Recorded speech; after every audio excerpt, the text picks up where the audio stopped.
Banyak orang kenal Devil May Cry sebagai raja dari genre stylish action.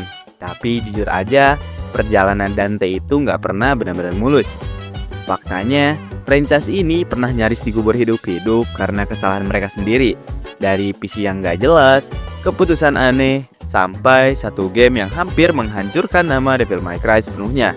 Tapi justru di titik terendah itulah DMC berevolusi dan perlahan berubah jadi legenda yang kita kenal sekarang.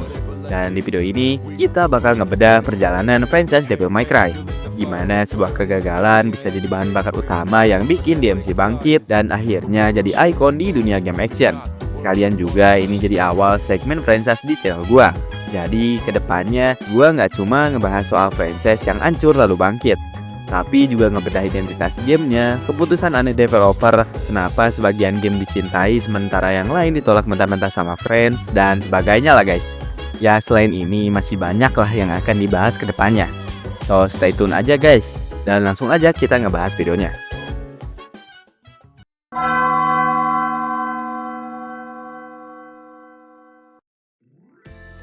Devil May Cry pertama sebenarnya bukan Devil May Cry. Awalnya game ini dikembangkan sebagai prototipe dari game Resident Evil 4. Tapi seiring pengembangannya, gameplaynya berubah drastis.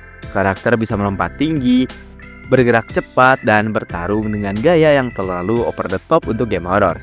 Dan di sini Capcom sadar, kalau dipaksakan jadi Resident Evil, gamenya bakal terasa aneh nih.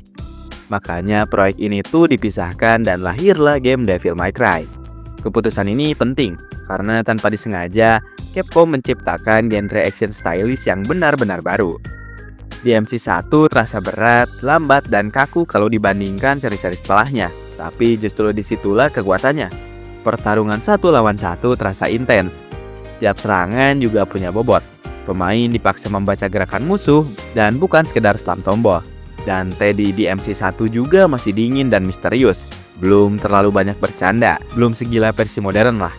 Tapi karakter ini langsung ikonik dan langsung menjadi fondasi kuat untuk franchise kedepannya. Dan yang menariknya, sikap dingin Dante ini sebenarnya sangat cocok dengan desain game yang serba terbatas. Dialognya minim, ekspresi kaku, dan animasi yang masih sederhana itu justru memperkuat kesan bahwa Dante adalah karakter yang asing dan tidak sepenuhnya manusia. Bukan pahlawan yang ramah, tapi pemburu iblis yang bekerja sendirian dan tidak banyak bicara. Tanpa disadari, DMC 1 berhasil menciptakan citra Dante yang kuat lewat kesederhanaannya. Gaya bertarung yang penuh percaya diri, sikap tenang di tengah kekacauan, dan aura misteriusnya membuat Dante terasa berbeda dari karakter action lain di zamannya. Dan inilah fondasi penting yang nantinya memungkinkan karakter ini berevolusi menjadi lebih ekspresif dan flamboyan di seri-seri berikutnya tanpa kehilangan identitas aslinya.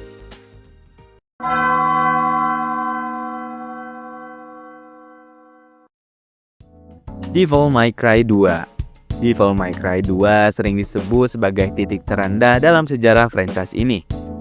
Dan sebutan itu bukan tanpa alasan. Setelah kesuksesan DMC 1, ekspektasi pemain menjadi sangat tinggi. Tapi ketika DMC 2 dirilis, banyak fans yang langsung merasa bahwa ada sesuatu yang salah nih di game ini. Game ini memang terlihat lebih besar secara skala, tapi justru kehilangan jiwa yang membuat seri pertamanya terasa spesial. Masalah terbesar game ini tuh bukan sekedar soal kualitas teknis, tapi soal identitasnya. Combat yang sebelumnya intens dan menuntut keterlibatan pemain berubah menjadi datar dan pasif. Musuh jarang menyerang, jarak aman terlalu mudah dijaga, dan senjata api menjadi terlalu dominan. Pemain tidak lagi dipaksa untuk bermain agresif atau stylish, karena sistem gamenya sendiri tidak menuntut itu. Di game ini juga Dante mengalami perubahan yang terasa janggal. Karakter yang di game pertama terlihat dingin dan karismatik, di DMC 2 justru terasa kosong. Minim dialog, ekspresi datar, dan kurangnya interaksi membuat Dante kehilangan pesonanya. Ini bukan evolusi karakter, tapi lebih seperti kehilangan arah, seolah developer sendiri belum yakin ingin membawa Dante kemana. Di balik layar, pengembangan DMC 2 memang penuh masalah guys. Pergantian tim, perubahan visi, dan tekanan untuk merilis game dengan cepat membuat banyak keputusan penting diambil tanpa pondasi yang kuat. Hasil akhirnya adalah game yang terasa seperti Devil May Cry di permukaan tapi tidak di inti gameplaynya. Respon fans pun keras. Kritik datang dari berbagai arah, dan kepercayaan terhadap Capcom sempat menurun. Untuk pertama kalinya, Devil May Cry bukan dibicarakan sebagai game action revolusioner, tapi sebagai contoh bagaimana sequel bisa kehilangan jati diri. Di titik ini, franchise ini benar-benar diambang kehancuran. Justru karena kegagalan inilah, DMC2 menjadi momen penting dalam sejarah Devil May Cry. Game ini adalah pengingat bahwa kesuksesan sebelumnya tidak menjamin masa depan. Dan dari titik inilah, Capcom dipaksa untuk bercermin, mengakui kesalahan, dan memutuskan apakah Devil May Cry layak diselamatkan atau dibiarkan mati.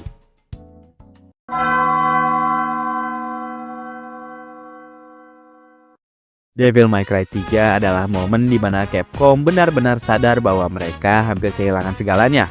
Setelah DMC2, kepercayaan fans runtuh dan franchise ini berada di posisi yang sangat rawan. DMC3 bukan sekedar sequel, tapi taruhan terakhir. Kalau game ini gagal, besar kemungkinan Devil May Cry akan berhenti sebagai nama tanpa masa depan. Sejak awal, DMC3 terasa seperti pernyataan sikap. Combatnya dibuat jauh lebih cepat, lebih agresif, dan jauh lebih menuntut skill pemain. Musuh tidak lagi pasif, tapi terus menekan.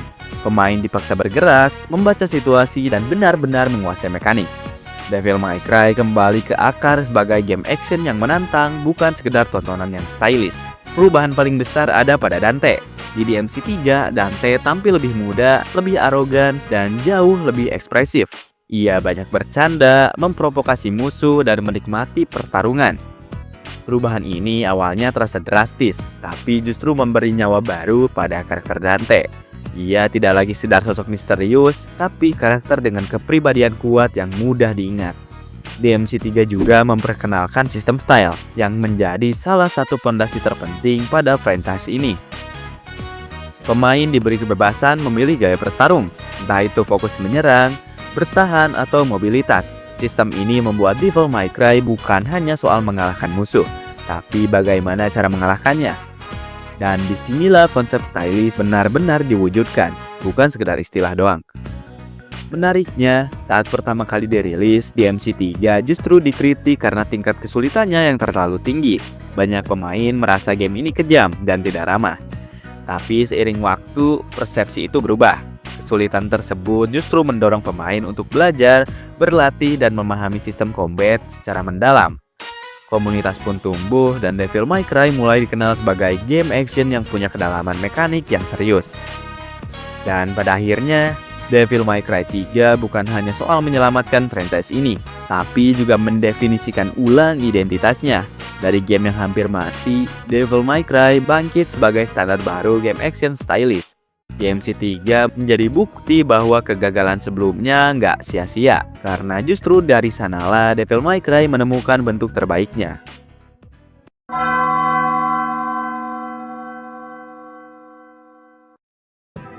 Devil May Cry 4 menandai masuknya franchise ini ke era konsol generasi baru.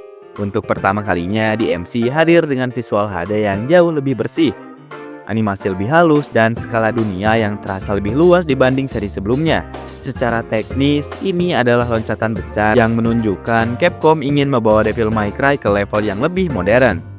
Namun, perubahan terbesar di MC4 bukan cuma soal teknologi, melainkan soal MC-nya.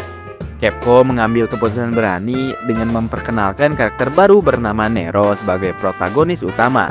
Ini adalah keputusan yang cukup kontroversial, karena Dante sudah terlanjur melekat sebagai wajah dari Devil May Cry. Banyak fans yang awalnya ragu, bahkan skeptis. Apakah karakter baru ini bisa menggantikan peran Dante? Nero sendiri ditampilkan sebagai kebalikan dari Dante. Ia lebih emosional, lebih serius, dan lebih manusiawi.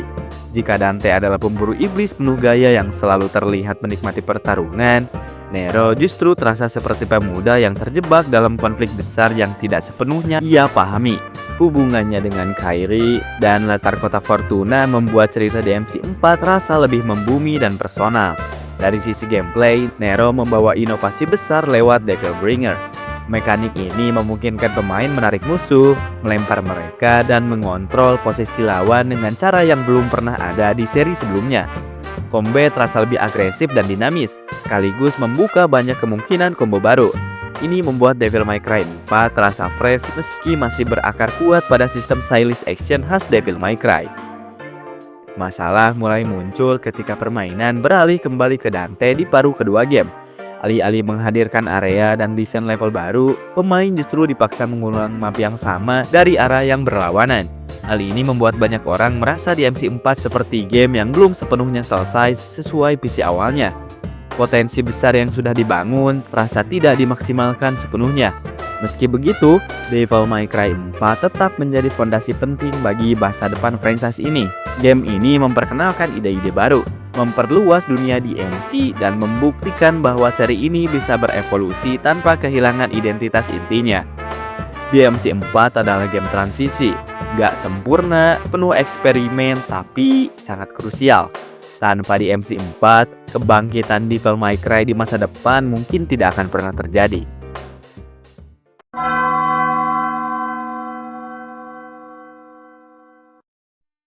Devil May Cry 5 adalah momen pembuktian. Setelah perjalanan panjang yang penuh naik turun, Capcom akhirnya kembali dengan satu tujuan yang jelas, menebus segalanya. Bukan cuma menebus kesalahan masa lalu, tapi juga membuktikan bahwa Devil May Cry masih relevan di era modern. Sejak pertama kali diumumkan, DMC5 langsung membawa ekspektasi yang besar. Dan untuk pertama kalinya setelah sekian lama, fans optimis sepenuhnya. Secara visual dan teknis, DMC5 terasa seperti lompatan generasi yang matang. Menggunakan Area Engine, game ini tampil dengan detail karakter yang jauh lebih realistis, animasi combat super halus, dan efek pertarungan yang tetap stylish tanpa kehilangan kejelasan. Dunia DMC5 terasa gelap, berat, dan penuh kehancuran, mencerminkan skala konflik yang jauh lebih besar dibanding seri sebelumnya. Yang membuat DMC5 benar-benar spesial adalah bagaimana game ini menangani 3 karakter playable dengan identitas yang jelas. Nero kembali dengan desain yang lebih dewasa, sikap lebih percaya diri, dan sistem Devil Breaker yang memberi variasi gameplay yang luar biasa. Setiap lengan memiliki fungsi unik, dan keputusan untuk mengorbankannya di tengah combat menambah lapisan strategi yang menarik. Dan Teddy DMC5 terasa seperti puncak dari semua versinya selama ini. Ia tetap flamboyan, santai, dan penuh gaya, tapi sekarang dibekali dengan sistem combat paling kompleks dan fleksibel yang pernah ada di seri ini. Berbagai senjata, style, dan transisi cepat membuat Dante benar-benar menjadi ujian skill tertinggi bagi pemain. Di tangan yang tepat, Dante di DMC5 adalah definisi stylish action dalam bentuk yang paling murni. Lalu ada V, karakter paling eksperimental di Devil May Cry.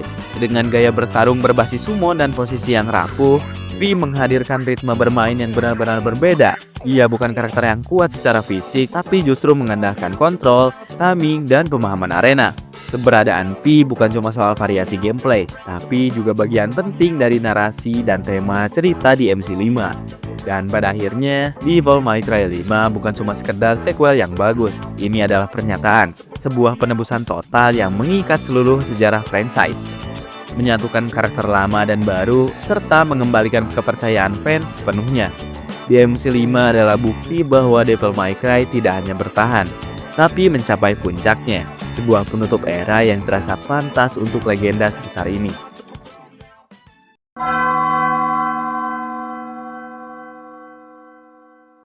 Devil May Cry bukan sekedar franchise game action, dia adalah tonggak, sebuah standar yang tanpa disadari membentuk cara kita memandang combat di video game modern. Di saat banyak game action dulu hanya berfokus pada mengalahkan musuh secepat mungkin, Devil May Cry datang dengan filosofi yang berbeda, yaitu bagaimana cara bertarung itu sama pentingnya dengan hasil akhirnya. Konsep stylish action yang diperkenalkan Devil May Cry perlahan menjadi DNA bagi banyak game setelahnya. Sistem combo berbasis ekspresi, kebebasan bereksperimen, dan penilaian gaya bermain memengaruhi banyak judul besar, dari Bayonetta, Metal Gear Rising, hingga berbagai game action modern. Jejak Devil May Cry terasa jelas, baik secara mekanik maupun filosofi desain. Yang membuat warisan DMC begitu kuat adalah konsistensinya dalam menghargai skill pemain. Game ini tidak pernah benar-benar memaksa satu cara bermain. Pemain bebas memilih pendekatan, menciptakan combo sendiri, dan mengekspresikan diri melalui combat. Inilah alasan mengapa Devil May Cry masih terus dibicarakan, diteliti, dan dimainkan ulang bahkan bertahun-tahun setelah rilis. Lebih dari itu, Devil May Cry juga membuktikan bahwa kegagalan bukan akhir dari segalanya. Dari DMC 2 yang hampir mematikan franchise, hingga kebangkitan besar lewat DMC 3 dan penebusan total di DMC 5. Perjalanan seri ini menjadi contoh nyata bagaimana refleksi, keberanian berubah, dan pemahaman terhadap fans bisa menghidupkan kembali sebuah legenda. Dante, Nero, dan seluruh dunia Devil May Cry kini bukan hanya milik satu generasi pemain. Mereka menjadi bagian dari sejarah video game itu sendiri. Karakter-karakter ini tumbuh bersama komunitasnya, berevolusi seiring waktu, dan tetap relevan tanpa kehilangan jati diri mereka. Tidak banyak franchise yang mampu mencapai titik ini, dan pada akhirnya Devil May Cry mengajarkan satu hal sederhana namun kuat, yaitu bermain game bukan hanya soal menang, tapi soal gaya, ekspresi, dan kepuasan personal. Selama masih ada pemain yang ingin bertarung dengan cara mereka sendiri, selama masih ada yang mengejar ranking SSS dengan senyum di wajahnya, warisan Devil May Cry akan terus hidup. Kalau kalian suka bahasan franchise seperti ini, yang gak cuma nostalgia doang, tapi juga ngebedah naik turun di balik layar, jangan lupa dukung channel ini guys. Bisa dengan like, share, dan tulis di komentar franchise atau game apa lagi yang pengen kalian bahas secara mendalam. Karena kadang cerita yang paling menarik di dunia game bukan soal gamenya aja, tapi perjalanan di baliknya juga.